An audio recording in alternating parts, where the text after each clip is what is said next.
Tractors के बारे में अपडेटेड रहने के लिए हमारे चैनल को लाजमी सब्सक्राइब कर लें। जी अस्सलाम वालेकुम।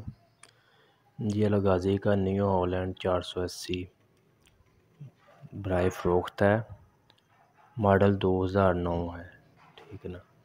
इंजन फुल टाइट है, ठीक है। लोकेशन है इनकी जी समुंदरी ज़िला फैसलाबाद। हुक बम्पर सीट जरावाला का लगा हुआ है। नंबर फैसलाबाद का है। कापी साथ अटैच है, ठीक है ना। इसके अलावा डिमांड है जी इनकी 7,75,000 रुपया। बाकी आप टायर वगैरह चेक कर सकते हैं, बिल्कुल 16 आने हैं। नए टायर डलवाए हैं अभी उन्होंने। बाकी आप तफसील से देख लें वीडियो।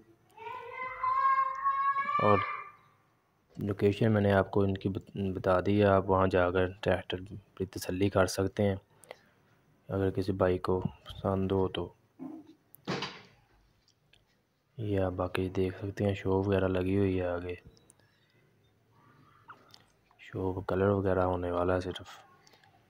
बाकी इंजन वगैरह से बिल्कुल टाइट है ट्रैक्टर।